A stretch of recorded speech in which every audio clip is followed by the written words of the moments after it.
Virus dengue terdapat pada nyamuk Aedes aegypti. Nyamuk Aedes aegypti kemudian menggigit manusia, dan virus dengue yang ada pada nyamuk Aedes aegypti masuk ke aliran darah sehingga menyebabkan viremia. Viremia adalah kondisi akibat adanya kadar virus tinggi dalam tubuh.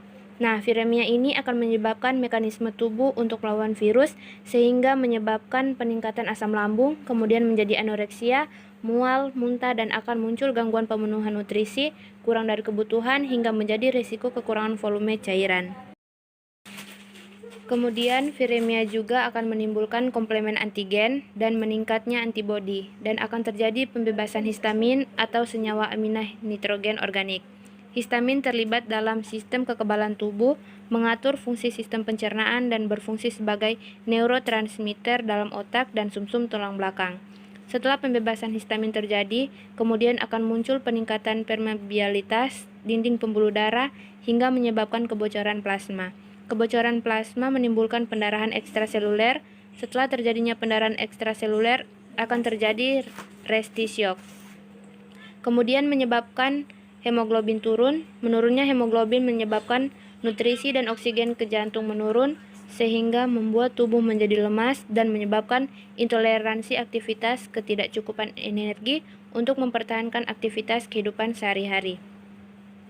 Kemudian kebocoran plasma juga menyebabkan plasma banyak menguap pada jaringan interstitial tubuh dan akan menjadi edema atau penumpukan cairan, dan akan terjadi penekanan syaraf, maka akan terjadi gangguan rasa aman.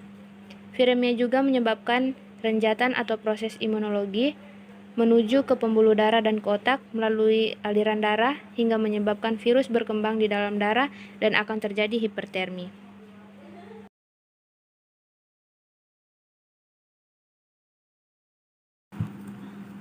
Kita masuk pada diagnosa keperawatan. Di sini saya mengambil dua diagnosa, yaitu yang pertama, gangguan pemenuhan nutrisi kurang dari kebutuhan tubuh berhubungan dengan mekanisme tubuh untuk melawan virus, peningkatan asam lambung, intake nutrisi yang tidak adekuat akibat mual, muntah, dan anoreksia, ditandai dengan gangguan kebutuhan nutrisi dan berat badan tidak seimbang. Yang kedua, resiko kekurangan cairan volume cairan berhubungan dengan pindahnya cairan intravaskuler ke ekstravaskuler, ditandai dengan turgor kulit kurang baik dan haluan urin pekat.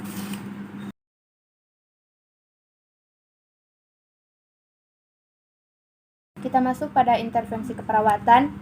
Diagnosa, gangguan pemenuhan kebutuhan nutrisi kurang dari kebutuhan tubuh berhubungan dengan mekanisme tubuh untuk melawan virus, peningkatan asam lambung, intake nutrisi yang tidak adekuat akibat mual, muntah, dan anoreksia, ditandai dengan gangguan kebutuhan nutrisi dan berat badan tidak seimbang.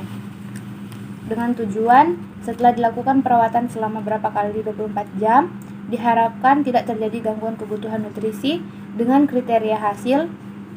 Yang pertama, tidak ada tanda-tanda malnutrisi, dan yang kedua, menunjukkan berat badan yang seimbang. Kemudian intervensi, yang pertama, kaji riwayat nutrisi termasuk makanan yang disukai. Yang kedua, observasi dan catat masukan makanan pasien. Yang ketiga, timbang berat badan pasien tiap hari bila memungkinkan. Yang keempat, berikan makanan sedikit namun sering dan atau makanan di antara waktu tertentu. Yang kelima, berikan dan bantu oral hygiene. Dan yang keenam, hindari makanan yang merangsang dan mengandung gas. Rasional, yang pertama, mengidentifikasi menduga kemungkinan intervensi. Yang kedua, mengawasi masukan kalori konsumsi makanan. Yang ketiga, mengawasi penurunan. Yang keempat, makanan sedikit dapat menurunkan kelemahan dan meningkatkan masukan, juga mencegah distensi gaster. Yang kelima, meningkatkan nafsu makan dan peroral. Dan yang keenam, menurunkan distensi dan iritasi gaster. Diagnosa yang kedua, resiko kekurangan volume cairan berhubungan dengan pindahnya cairan intravaskular ke ekstravaskular dengan ditandai dengan turgor kulit kurang baik dan haluan urin pekat. Dengan tujuan, setelah dilakukan perawatan beberapa jam, diharapkan kebutuhan cairan terpenuhi dengan kriteria hasil, turgor kulit baik, haluan urin tepat secara individu. Intervensi, yang pertama, observasi vital sign setiap 3 jam atau lebih sering. Yang kedua, observasi intake dan output, catat warna urin atau konsentrasi.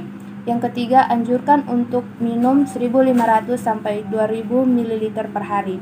Dan yang keempat, lakukan tindakan kolaborasi pemberian cairan intravena.